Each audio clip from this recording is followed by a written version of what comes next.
thought I was building a future. He was just passing time.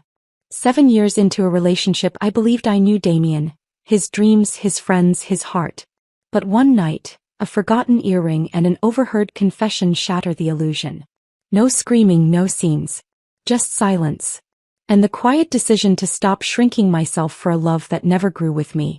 The clock on the wall ticked louder with every passing second. Not because it was broken, just because the rest of the apartment was too quiet.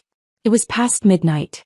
I sat in the living room, blanket thrown over my lap, the tea I had made hours ago still sitting on the table, now stone cold. The faint hum of the fridge was the only sound in the apartment. That and the occasional sigh from me as I stared at the front door. It was the silence that got to me. Not the lateness. Not even the waiting. Just the silence. I stood eventually, pulling the blanket tighter over my shoulders. As I passed the wall clock, the one Damien and I had bought together from that flea market on a whim, I glanced at it one last time before reaching for the light switch. Then I heard the door. It swung open with a dull, tired thud. Footsteps followed, uneven, sluggish. The way someone walked when they didn't want to wake anyone up but also didn't care enough to try. Damien stumbled inside, reeking of alcohol and laughter that had already died down. He looked at me and paused. There was a flicker of surprise in his eyes. Pause. But it vanished just as quickly. "Still up?" he asked, voice indifferent. I didn't answer immediately. He was dressed too sharply for a night out with just the guys. His shirt was unbuttoned at the collar and his coat hung loosely over his arm. I stepped forward, closing the distance just enough. "Out drinking again?" I asked quietly. He gave a lazy nod, brushing past me toward the bedroom. I followed more slowly, stopping at the couch where he had tossed his coat. It landed half on the cushions, half on the floor, like it didn't belong anywhere anymore. I reached down to pick it up. It was heavier than usual. I smoothed it out, intending to hang it up, when something fell from one of the inside pockets and hit the wooden floor with a soft metallic clink. I froze. Then slowly I bent down. A pair of earrings. Not mine. They were delicate, gold hoops with tiny sapphire drops. One of the sapphires had already fallen out. I recognized the brand instantly. It wasn't cheap. I held them in my palms, staring for a long moment. I hadn't worn earrings in weeks. I certainly didn't own anything this expensive. These weren't gifted to me. They were just forgotten. Forgotten in his coat pocket. As if whoever had worn them hadn't meant to leave them behind. I walked to the trash bin in the kitchen and dropped them in. No drama. Just a small click of metal against plastic. When I turned around, Damien was coming out of the bedroom, towel around his neck, his hair damp. He stopped short when he saw me. I must have looked blank. Or maybe just tired. He took one look at my face and the haze in his eyes began to lift. Without a word, he walked toward me and wrapped his arms around me. "I'm sorry," he mumbled, pressing his face against my hair. "I'll come back earlier next time." I didn't return the embrace. My arms hung at my sides, so I didn't pull away. He held me tighter, mistaking my silence for forgiveness. "I found a pair of earrings in your coat pocket," I said calmly. That changed his expression. He let go. I watched him, closely, carefully. He ran a hand through his hair, avoiding my eyes. "Probably someone from the office. You know how those parties go. People lose stuff all the time." I didn't move. Didn't react. Just listened. "I don't even know how those got in there," he added almost too quickly. "You're reading into nothing again." It wasn't the lie that hurt. It was how smoothly it came out of his mouth. Like he'd rehearsed it. Like it didn't matter. After a long silence, he looked at me. I looked right back. And then he did what he always did. He stepped forward, pulled me into his arms again and held me like that would erase everything. I let him. Not because I believed him. But because this embrace, the one I had clung to for 7 years, was now just a farewell. And in the quietest part of my mind I whispered, "This is the last time." The next morning I woke up alone. Not that it was unusual. Lately it had become routine.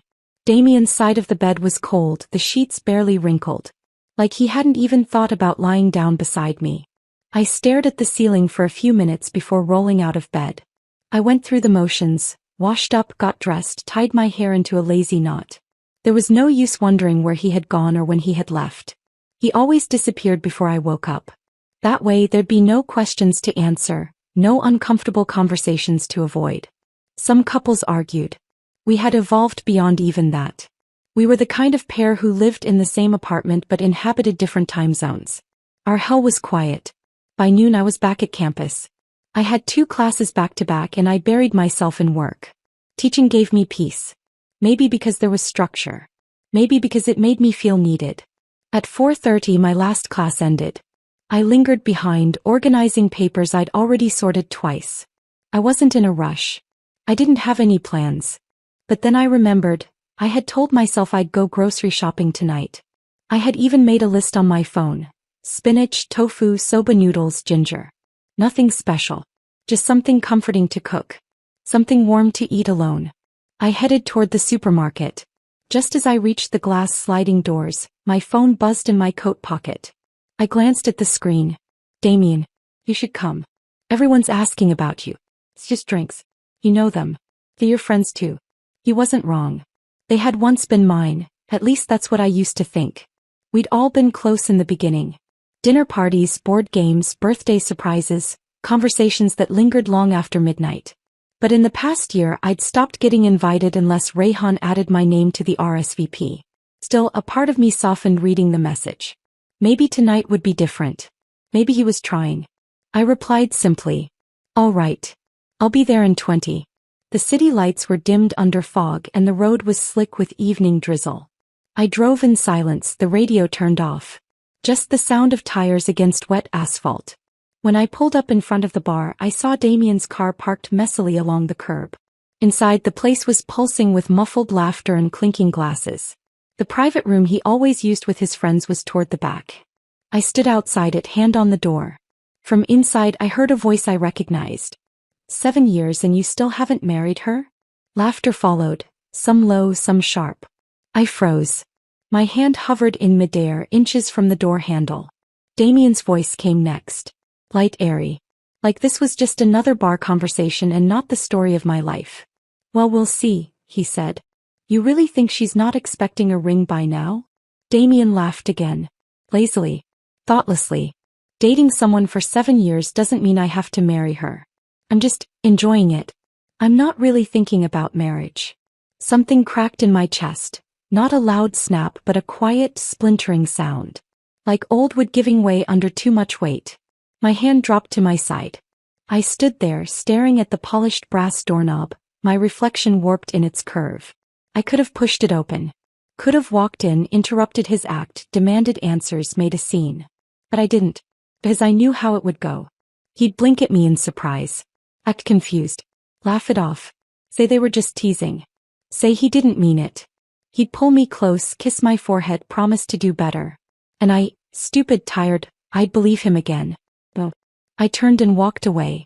No noise. No words. No confrontation. Just me. Leaving. Quietly. In the parking lot, the cold wrapped around my ankles. I took my time walking back to the car. I unlocked the door, sat down, and gripped the steering wheel for a few seconds before starting the engine. I didn't cry. I didn't curse. I just drove home. When I got back, I didn't turn on the lights. I stood at the threshold for a while, breathing in the emptiness of the space. The living room. The hallway. The kitchen table with 2 chairs we never sat at together anymore. My phone buzzed again. Damien. Baby, aren't you coming yet? I turned the screen off without replying and set the phone face down on the counter. Then I went to the bedroom. And for the first time in a long time I opened the closet and pulled out a suitcase. The soft sound of a zipper echoed in the stillness of our apartment. I stood beside the bed, pulling clothes off hangers and folding them into the open suitcase on the floor. Some of them were gifts from Damien, like the pale blue sweater I wore on our first anniversary. Some were just mine. But none of it mattered anymore. I packed in silence. The mechanical rhythm of folding, stacking, zipping, it felt easier than thinking. I had always imagined that if I ever left Damien, it would be dramatic. A slammed door, tears, shouting, some glass shattering against the floor. But real endings are rarely that loud. Sometimes they're a woman folding clothes in the middle of the night, placing them carefully into a bag so she doesn't have to come back for anything.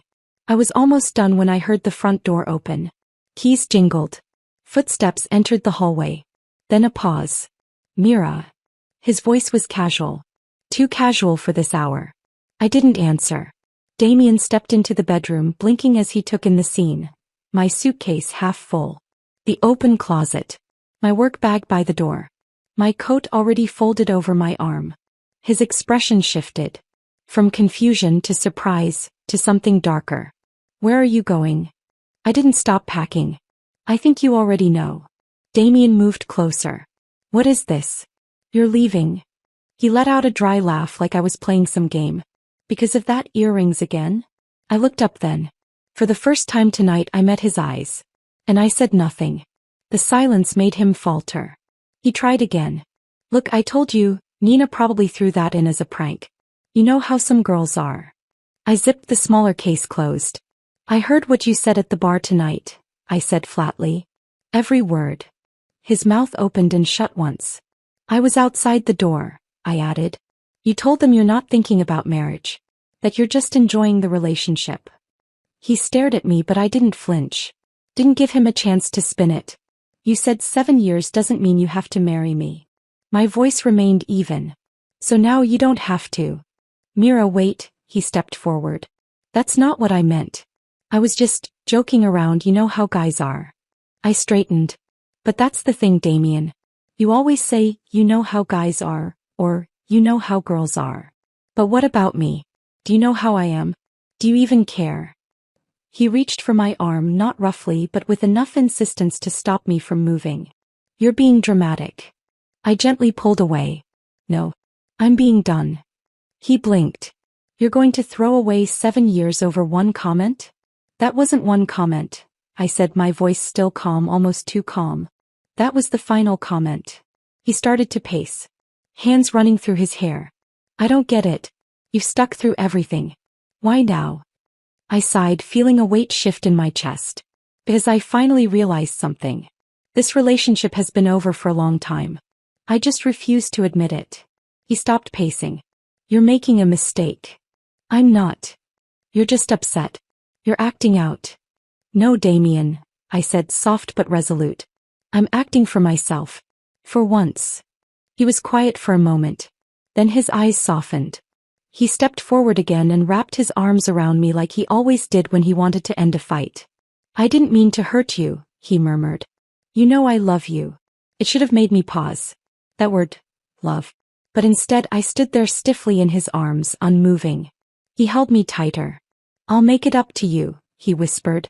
I'll do better. I'll talk to my parents if that's what you want. We can talk about marriage. That made me laugh. Bitter and low. Now you want to talk about it, when you think I'm leaving? He went silent. I finally pushed him back. I don't want you to talk about it because you're scared of losing me. I wanted you to talk about it because you wanted a future with me. But you don't. That's not true. It is, I cut him off. And that's okay. You don't have to want what I want. But I'm done pretending we're on the same page. I bent down, zipped the last compartment and straightened. I'm leaving, Damien. He stood still, jaw tight, fists clenched at his sides.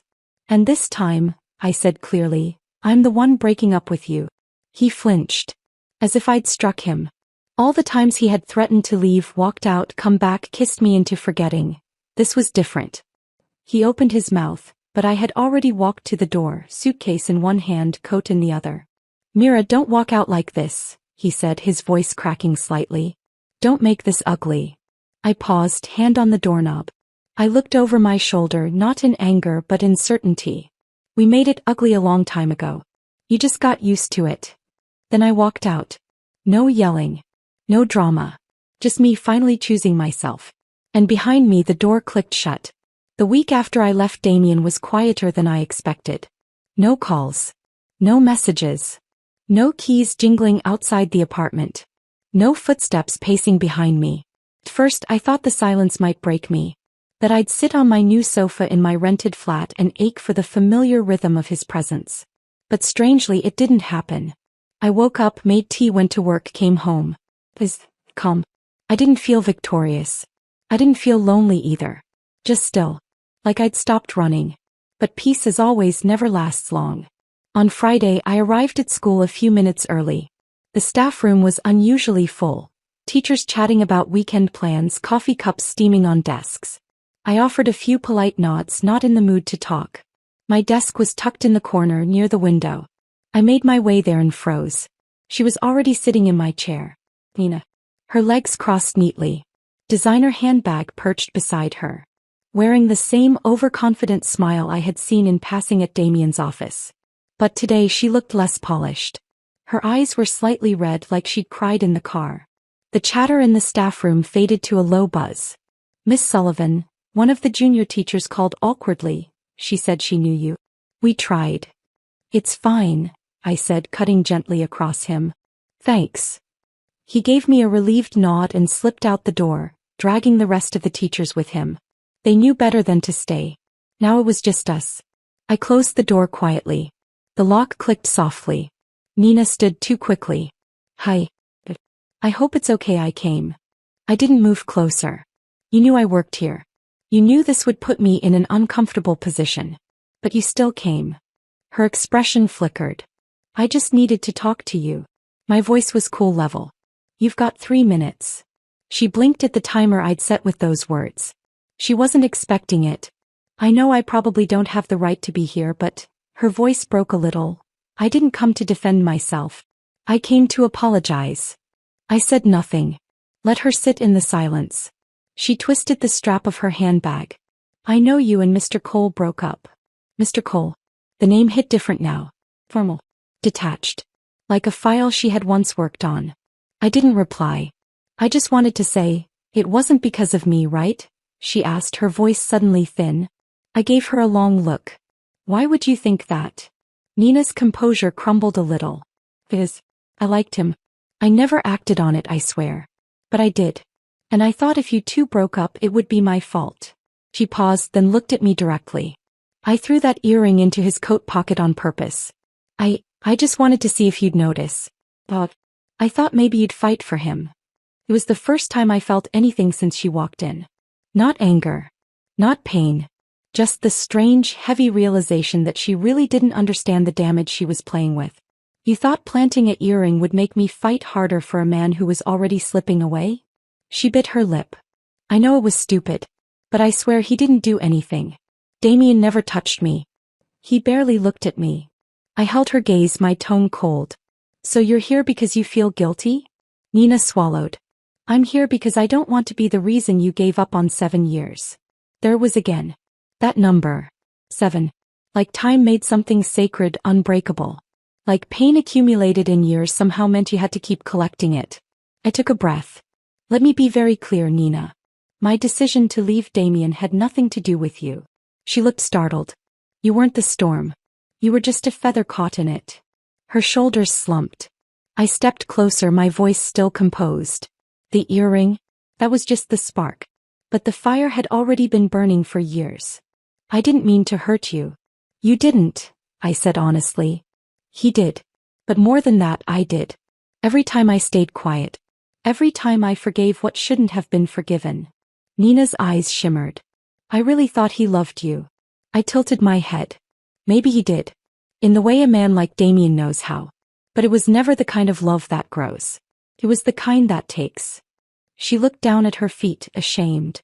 I'm sorry, she said again. Truly. I looked at her for a long moment. There was no point staying angry. She wasn't the reason Damien took me for granted. That blame belonged to me for allowing it. For making excuses. For waiting too long to leave. I hope you learn to stop mistaking chaos for attention, I said softly. She didn't reply. I pointed to the door. You should go. Nina hesitated, then nodded. She gathered her things and walked to the exit. Just before leaving, she turned back. What happens now, between you and Damien? I gave her the same answer I had given myself every morning since I left. There is no me and Damien. There's only me now. She didn't speak again. Just slipped out the door, leaving behind the faint scent of guilt and perfume. I sat at my desk and looked out the window. A leaf drifted from the tree outside, slow and deliberate, until it landed without a sound. Not every ending needs to be loud. Some just settle quietly like peace after a storm. It was a Thursday evening. The sky had already darkened by the time I left the building, my last lecture dragging on thanks to a spirited debate from students who didn't want to stop talking. Their voices still lingered in my head, animated, alive, naive. The air outside was brisk and the lamplight along the school gate flickered against the dusk. I pulled my scarf a little tighter, heading down the steps toward the street. Then I saw him. Damien. Leaning against the low iron railing just beyond the school entrance, hands tucked into his coat pockets, eyes scanning the front like he didn't know what he was waiting for until I appeared. I didn't stop. Didn't falter, didn't blink. I kept walking, like he wasn't standing there, like he wasn't part of my story anymore. But he wasn't ready to let go. Mira, wait. He moved quickly, stepping in front of me. I stopped because I had to. Not because I wanted to. His voice was calm, controlled. But it had that edge. That tight coil of frustration disguised as concern. Did Nina come see you? I didn't answer. My hands stayed in my coat pockets. My feet planted firmly on the ground. He took a breath, stepped closer. She told you the earring thing was her doing, didn't she? I looked at him, then finally my voice flat. I told her what I'll tell you now. He waited. It wasn't about her. He blinked. But she could have lit that earring on fire and thrown it at my face, I continued, and it still wouldn't have changed anything. He looked confused, defensive, still searching for the version of this where he could come out clean. I transferred her, he said quickly. I already told my team she's off my projects. I raised my eyebrows. You think this is about Nina still? He stepped closer. You're angry. No, I interrupted. I'm not angry. And I wasn't. That was the part that stunned even me. I wasn't angry anymore. I was exhausted. Done. He reached out then and caught my arm. The grip wasn't painful, but it was forceful enough to stop me from walking past him. Don't be like this, he said. We've been together too long for you to just throw it away over some misunderstanding. I looked down at where his hand held my arm, then back up at him. Don't do that, I said softly. Do what? Touch me like you still have a right to. He didn't let go. So I reached up and peeled his fingers off me, one by one. Slow. Deliberate. Final. For the first time I saw it in his face. Not guilt. Panic. You're really serious, he said. I was serious when I stood outside that bar and heard you talk about me like I was an obligation, I said calmly.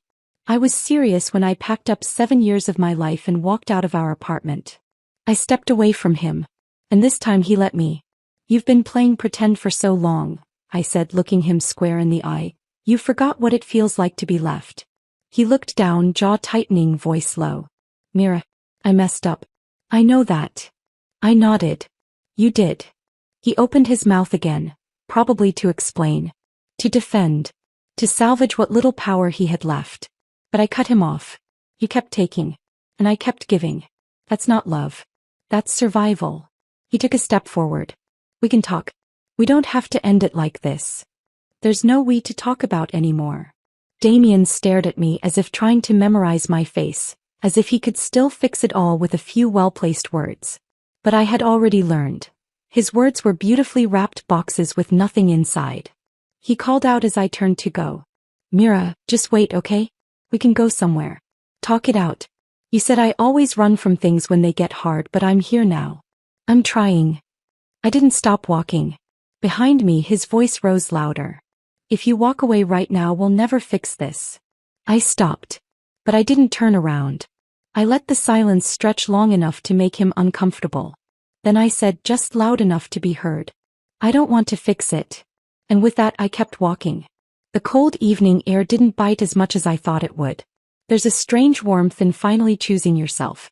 It's strange how easily the human heart forgets pain in favor of memory.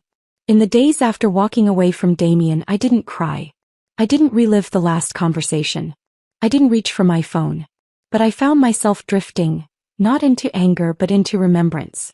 Because no one stays for 7 years unless there was love once. And we had it. We did. It started with a dare. A casual dinner with my roommates after finals. Someone suggested a game, truth or dare, ridiculous for our age but fueled by cheap beer and the exhaustion of exams. I lost the round. The dare? Go ask the most attractive guy at the table behind us for his number. I turned. My eyes landed on Damien almost instantly. He sat at the head of the table, laughing, confident, magnetic in a way that made the air around him feel warmer. Of course he was the one they meant. But I didn't dare approach him. I walked to the guy sitting beside him instead. Still good-looking but approachable. I asked for his number, got it, and returned to my table. Mission technically complete. My friends teased me relentlessly. You picked the wrong one, they laughed. That was such a safe choice. I pretended to laugh with them, heart racing. Later that night when I left for the restroom, I felt a presence behind me before I saw it. Damien. He leaned casually against the hallway wall, watching me with a smile tugging at the corner of his lips. What was the dare? He asked. I blinked. Excuse me. He pointed back toward the dining room. I saw the whole thing. You walked up to Mark like you were choosing an insurance plan. I flushed with embarrassment. It was stupid. A dare. I had to ask the most attractive guy at your table for his number. He raised his eyebrows. And you picked Mark? I opened my mouth to explain, then closed it. What was I supposed to say? That he looked too good to approach? That I didn't want to be humiliated if he laughed at me? He chuckled. I'll let it slide since I find your logic kind of cute. That was Damien even then. Charming. Disarming. And from there, everything moved quickly. He messaged me the next day. Took me out for noodles at a street stall that same weekend. We walked home talking about nothing and everything. A week later, I found myself looking for his name in my notifications every morning before my eyes were fully open. He was bold, wild, spontaneous. The kind of man who dragged you into the middle of the street to dance under fairy lights, who booked impromptu road trips without a map. I was quieter. Grounded. The planner. The one who packed snacks and backup chargers. We balanced each other out, or so I thought. Our early years were filled with memories too beautiful to deny. We had a favorite corner at the coffee shop by my college, a running joke about buying matching bikes we never did, a playlist of road trip songs we sang off-key in the car. I loved him. And for a while it felt like he loved me too. But time has a way of testing what's real. After graduation, the real world crept in. I started teaching. Damien drifted into his family business. At first, the cracks were small. Missed dates, forgotten texts. Excuse them all. Everyone was busy. Everyone was adjusting. Then came the Budapest trip. He brought it up out of nowhere. Let's go, he said, eyes gleaming with excitement. Just the two of us. A spontaneous escape. I hesitated. Damien, finals are coming up. I'm swamped. I can't leave. He frowned. It's just a few days. I'm a teacher now. I can't take off like that. His mood soured. So you're really not going? I tried to explain, tried to reason. Let's go later when the semester ends. But he had already shut down. The next day I came home from work to find the apartment quiet, and his suitcase gone. No note. No message. Later that night I saw his photos on social media. Budapest. Laughing with friends. Posing under golden domes and beside wine glasses. I stared at the images for a long time. That was the first time something inside me dimmed. When he came back he acted like nothing happened. You didn't want to go, so I went with them. Just like that. I didn't say anything. Just nodded and moved on. But I felt it, that click, the closing of a door between us. It became a pattern. He'd make choices without telling me. I'd stop asking. He'd retreat into silence. I'd fill the space with reassurances. Eventually I stopped bringing things up entirely. Talking about my struggles, my worries, even my wins felt pointless. If I opened up he got defensive. If I asked for more I was too emotional. So I adapted. I shrank. Over time my voice in our relationship became a whisper I barely recognized. But every now and then I'd catch glimpses of who we used to be. He'd bring me flowers randomly, or insist on watching old rom-coms because, you like this mushy stuff. He'd rest his head on my lap while I read and I'd think maybe, just maybe, this is still love. But those moments got fewer. And the silence between them got louder. The earring wasn't the beginning. Neither was the bar. The beginning of the end was when I stopped feeling seen. The first time I truly thought about leaving I was sitting on our living room floor, surrounded by unwashed dishes and scattered socks. Damien was laughing at something on his phone. I was crying quietly, staring at a broken mug he hadn't even noticed he stepped on. I whispered the thought aloud. I want to go. But I didn't. I cleaned up. I made dinner. I asked him about his day. And the next morning I kissed him goodbye before work. That's how love turns quiet. Not with slamming doors or shouted fights. But with the sound of someone slowly giving up on being heard. It was the weekend after everything. After I walked away, after Nina came to my office, after Damien stood at the school gate like a question I refused to answer. I had just settled onto the couch with a bowl of soup and a movie queued up. Something light, something that didn't remind me of anyone, when the intercom buzzed. I wasn't expecting anyone. I ignored it. A moment later, my phone lit up with a message from Ryan, one of Damien's closest friends, and someone I had once considered my own. Ryan. Hey. We're outside. Can we talk? Just a few minutes. Before I could even finish the thought, another message came through. Delia. Please, Mira. He just want to talk. I stared at the screen for a long moment, then slowly stood and walked to the door. Something told me this wouldn't go away just because I ignored it. When I opened the door, I saw them. Ryan, Delia, and one other friend I hadn't seen in months. All standing in a row trying to look casual like they hadn't just ambushed me. We just want a quick chat, Ryan said, offering a nervous smile. I stepped aside silently. They walked in and stood awkwardly in my living room, like strangers who'd mistaken the house for the wrong address. I didn't offer tea. I didn't ask them to sit. I just stood by the wall, arms folded across my chest. Hey, I said. Talk. Delia stepped forward first. Mira, we heard about you and Damien. I said nothing. She glanced at the others, then continued. We just think it's sad. You two have been together so long. We never thought you'd actually end it. Ryan chimed in. He's been a mess, Mira. Seriously. He's not eating, he's barely sleeping. He knows he screwed up. I looked at them, quiet, unmoved. 7 years, Delia repeated like that number was sacred. You've built a life together.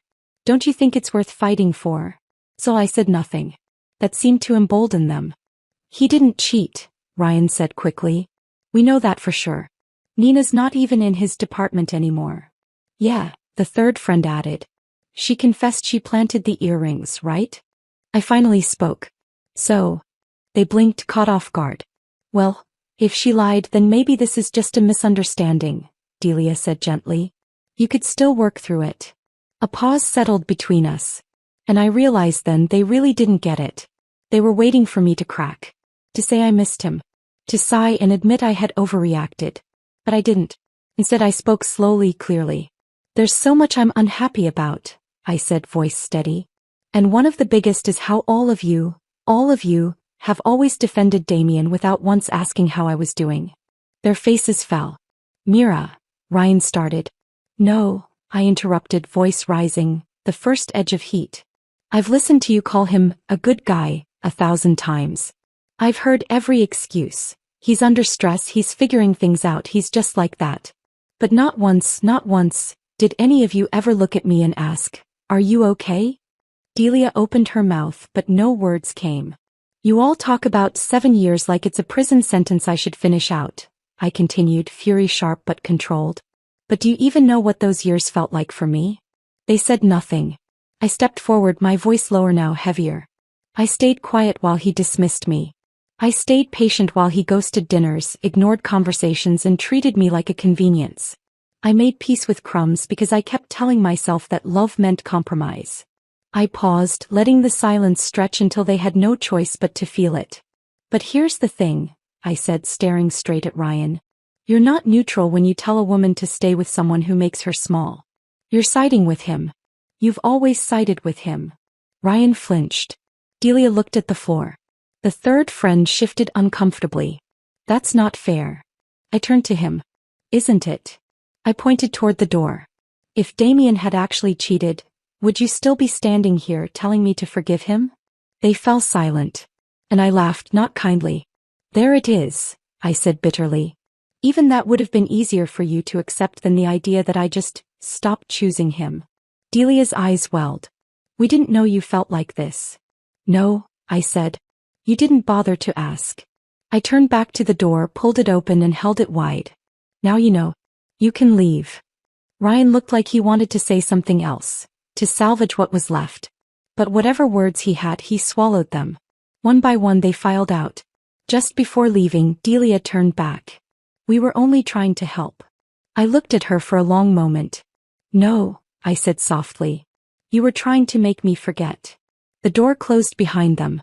And for the first time in a very long time I exhaled. Not because I was angry, but because I had finally said what should have been said years ago. The street outside the bar looked the same as it always had, neon signs buzzing faintly in the humid night air, cigarette smoke curling from the patio, laughter spilling from behind tinted glass windows. I hadn't planned to come here. I'd been walking aimlessly after dinner, letting my feet guide me, until I looked up and realized where I was. And then I saw him. Damien. Standing near the entrance in a black button-up, half-tucked, sleeves rolled up as usual. His hair slightly tousled, a drink in one hand, laughing with two of his old friends. The same ones from that night. My pace slowed. I hadn't seen him in nearly 2 weeks, not since I walked away outside the school gate. But there he was, casual and carefree, like none of it had ever happened. Like I didn't carry the weight of 7 years while he tossed it off like a jacket in spring. He looked up, and his eyes met mine. His smile froze. He stepped toward me. Mira. I didn't stop walking, but I didn't turn away either. Mira, wait. He caught up, setting his drink on the ledge nearby. I've been meaning to talk to you. I said everything I needed to, I replied coolly. He ran a hand through his hair, his voice softening. Look, about what I said that night. I didn't mean it. You know how guys talk. We joke around. I blinked slowly, letting the words settle before responding. You said, I began clearly, and I quote, who says dating for 7 years means you have to get married? I'm not thinking about marriage. I'm just enjoying the relationship. Damien flinched. Mira. You said it in that room with your friends sitting beside you. I turned slightly toward the patio. They heard it. All of them. The laughter from inside had quieted. Someone must have noticed us outside. A few familiar faces appeared near the glass door, watching. Damien's jaw tensed. I was drinking. I was just talking. You weren't drunk, Damien. You were honest. My voice didn't rise, but it cut sharp. You didn't know I was there. You had no reason to lie. He reached for me then. Not roughly, but urgently. I didn't mean to hurt you. I stepped back just enough to make it known. No, I said. You just didn't care if you did. His friends had gathered near the door now, hovering uncertainly. Ryan, Delia, the same people who had stood in my living room asking me to forgive him. I looked past Damien, locking eyes with Ryan. You were there that night, weren't you? Ryan looked uneasy. Mira, maybe we should talk inside. No, I cut in. Right here's fine. I turned back to Damien. You know what hurts the most? It's not what you said. It's what it confirmed. He said nothing. You painted this beautiful future for us, remember? We'd adopt a dog. Travel once a year. Eventually buy a house with a porch swing. You said we didn't need to rush into marriage because we were building something better. I stepped closer. You made me believe you were building with me. But you weren't. He opened his mouth, but no sound came. I gave you 7 years, Damien. Not because I was waiting for a ring, but because I believed we were moving forward. He looked down. I wasn't begging for a proposal, I said, voice steadier than ever. I was begging to be seen. I turned to the group behind him now, all of them quiet, awkward. You all heard it. You laughed with him. And then you told me not to give up. They said nothing. I didn't give up, I said. He did. He just did it quietly enough to convince everyone else it was still love. Damien looked up then, pain flickering behind his eyes. I messed up, he said. Okay, I get it now. I was stupid. But you leaving, like that, you didn't even give me a chance. I gave you 7 years, Damien. He took a step forward. Then why does it feel like you gave up so easily? That hit something in me. I let out a short, bitter laugh. You think I left easily? My voice rose slightly, not in anger but in disbelief. I stayed through the loneliness. Through your silence. Through the birthdays you forgot and the dinners you missed. I stayed when you canceled trips, when you shut me down, when you made me feel small. And every time I thought about leaving, I convinced myself to wait. Just a little longer. Maybe it'll change. The words poured out now, not with rage but with release. I stayed until I couldn't recognize myself in the mirror. Until my voice became a whisper in my own home. And even then I didn't leave. Not until you gave me that last bit of truth. When you laughed about not marrying me like I was some punchline. The silence that followed was deafening. His friends stood frozen. Damien swallowed hard, his voice faint. I didn't know you felt all that. That's the problem, I said. You didn't want to know. I stepped back, the distance between us final now. You didn't forget to love me, Damien. You just stopped trying. He didn't move. I turned to walk away. Mira, he called after me one last time. If you leave now, it's really over. I paused. Turned slightly, just enough so he could hear me say, it was already over. You just didn't notice. And then I walked. No tears. No looking back. Behind me, Damien stood still, caught in the wreckage of his own making. This wasn't revenge. This was the truth. And it was mine now. There was a different kind of silence in my apartment now. It wasn't the stiff, heavy quiet that clung to the corners of the space I used to share with Damien. It wasn't the kind of silence that made you wonder what you did wrong. This one was soft. Breathable. I'd moved into a small one-bedroom near the river. Nothing fancy, but it got sunlight in the morning and smelled like fresh paint and new beginnings. The first night, I slept on a mattress on the floor, surrounded by unopened boxes. I didn't cry. I didn't think too much. I just slept. And it was the first restful sleep I'd had in months. My parents called the next day. My mother's voice was sharp, barely disguised with concern. You left him? Just like that. I switched the phone to my other ear and stirred the tea I was making. Not just like that, I said. It's been coming for years. You were together for 7 years, Mira, she said like I hadn't noticed. You really think you'll find someone else to settle down with at this age? At 27, apparently I was now a relic. I'm not trying to find someone right now, I replied. My father got on the line next. Less accusatory, more baffled. He had a good job. Came from a decent family. We thought he'd be your future. I thought so too, I said softly. There was a pause. My mother returned, switching gears. We've asked around. Your aunt knows a boy. His name is Ethan. Civil service. Well-mannered. I'm not doing blind dates. Mira. I'm not, I said firmer this time. Please don't bring it up again. They did a few more times.